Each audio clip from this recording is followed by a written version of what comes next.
عربی گرامر کا یہ ہمارا 10th پارٹ ہے اور آج کے اس لیسن میں ہم اسم کے سب سے امپورٹنٹ پہلو اعراب اور اس کے بھید کو وستار سے پڑھنے والے ہیں، جس کے بنا عربی عبارت کو پڑھنا اور سمجھنا مشکل ہی نہیں بلکہ ناممکن ہے۔ تو سواگت ہے دوستو آپ سبھی کا ہمارے چینل پر۔ میں ہوں اصغر علی اور آپ دیکھ رہے ہیں RI ٹریننگ یوٹیوب چینل۔ تو بنے رہیں ہمارے ساتھ اس ویڈیو میں انت تک، اور اگر آپ ہمارے چینل پر نئے آئے ہیں تو چینل کو سبسکرائب کر لیں اور اسی طرح کی مزید ویڈیوز کو دیکھنے کے لیے گھنٹے کو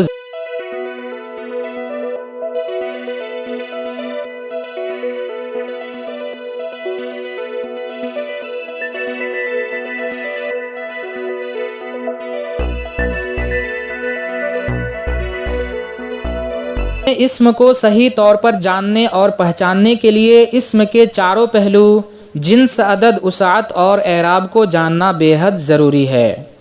جنس، عدد، وسعت پر میں آلریڈی ویڈیو بنا چکا ہوں، اگر آپ نے ابھی تک نہیں دیکھا ہے تو اس ویڈیو کے ڈسکرپشن میں لنک موجود ہے، ضرور دیکھیں۔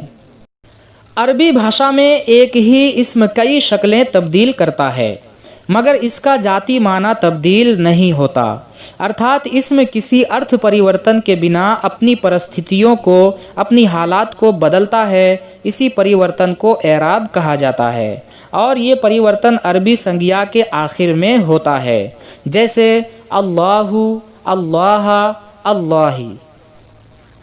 تو عربی زبان میں کسی بھی اسم کی 3 حالت ہوتی ہے: حالت رفع، حالت نصب اور حالت جر۔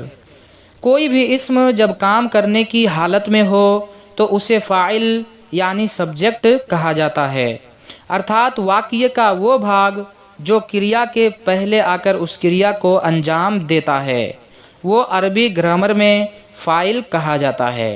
اس وقت فاعل کی حالت بلند ہوتی ہے جسے حالت رفع کہتے ہیں۔ حالت نصب جب کسی اسم پر کام کیا جائے تو اسے مفعول، جسے انگلش گرامر میں آبجیکٹ کہا جاتا ہے، ارتھات کسی بھی واقعے میں جس پر کریا کا پربھاؤ پڑتا ہے وہ آبجیکٹ ہوتا ہے، اور یہی عربی گرامر میں مفعول ہے جسے حالت نصب کہتے ہیں۔ جیسے زید نے خالد کی مدد کی، اس جملے میں مدد کی ایک فعل ہے جسے انجام دینے والا زید ہے، اس لیے زید فاعل ہے اور اس کی اعرابی حالت رفع ہوگی۔ اور اسی طرح اسی جملے میں خالد پر کام واقع ہوا ہے، اس لیے خالد مفعول ہے اور اس کی اعرابی حالت نصب ہوگی۔ اور حالت جر یہ ہے کہ ایسا اسم نہ تو فاعل ہو اور نہ ہی مفعول ہو، بلکہ ان میں سے کسی ایک کی پہچان کے لیے آئے تو اس کی حالت اضافی ہوگی، جسے حالت جر کہا جاتا ہے۔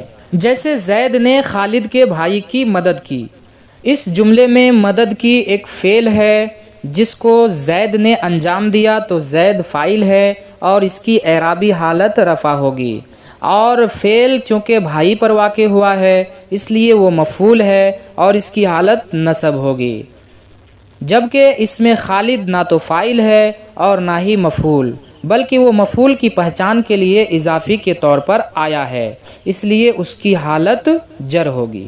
اعرابی شکل عربی زبان میں عام طور پر اسم کی اعرابی حالت میں تبدیلی کے ساتھ ہی اس کی شکل بھی تبدیل ہو جاتی ہے، جیسے اسم زید حالت رفع میں زیدن، حالت نصب میں زیدن اور حالت جر میں زیدن لکھا جاتا ہے۔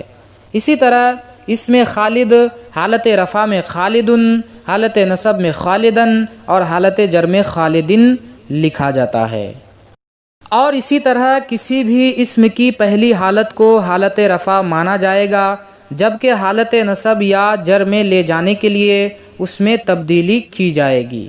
اور اسی طرح جن اسماء کے آخر میں گول تا ہو، جن کے آخر میں حمزہ اور اس سے پہلے الف ہو، ان کی حالت نصب میں الف کا اضافہ نہیں ہوگا۔ تثنیہ میں حالت نصب اور جر بنانے کا قاعدہ۔ تثنیہ کی پہلی شکل کے آخر میں الف اور نون مکسورہ آتا ہے اور یہی تثنیہ میں حالت رفع ہے، اسے حالت نصب میں لے جانے کے لیے الف اور نون مکسورہ کی الف کو یا ساکن میں تبدیل کر دیا جاتا ہے۔ اس طرح تثنیہ کی حالت نصب میں اسم کے آخر میں یا ساکن اور نون مکسورہ کا استعمال کیا جاتا ہے، اور تثنیہ کی حالت نصب اور جر میں اسم کی ایک ہی شکل رہتی ہے، جیسے مسلمان، مسلمین، مسلمین، کافران، کافرین، کافرین، مؤمنان، مؤمنین، مؤمنین، منافقتان، منافقتین، منافقتین اتیادی۔ جمع سالم مذکر میں حالت نصب اور جر بنانے کا قاعدہ۔ جمع سالم مذکر کی پہلی شکل کے آخر میں واو ساکن اور نون مفتوحہ آتا ہے اور یہی اس کی حالت رفع ہے۔ اسے حالت نصب اور جر میں لے جانے کے لیے واو ساکن اور نون مفتوحہ کی واو کو یا ساکن میں تبدیل کر دیا جاتا ہے اور اس سے پہلے حرف کو کسرہ یعنی زیر دی جاتی ہے، جیسے مسلمون سے مسلمین، مسلمین، کافرون، کافرین، کافرین، مشرکون، مشرکین، مشرکین، مؤمنون، مؤمنین، مؤمنین اتیادی۔ اور اسی طرح جمع سالم مؤنث میں حالت نصب اور جر بنانے کا قاعدہ۔ جمع سالم مؤنث کی پہلی شکل کے آخر میں پیش والی تنوین آتی ہے اور یہی اس کی حالت رفع ہے۔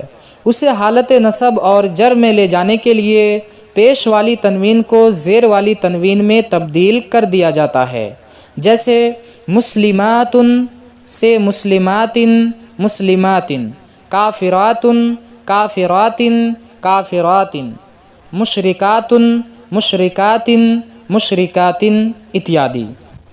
آئی ہوپ کہ آج کا لیسن آپ کو سمجھ میں آ گیا ہوگا اور کافی پسند آیا ہوگا۔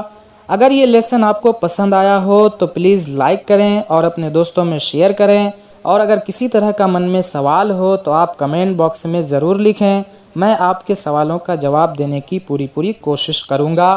تو پھر ملتے ہیں نیکسٹ ویڈیو میں، تب تک کے لیے دیجیے اجازت۔ Thanks for watching the video.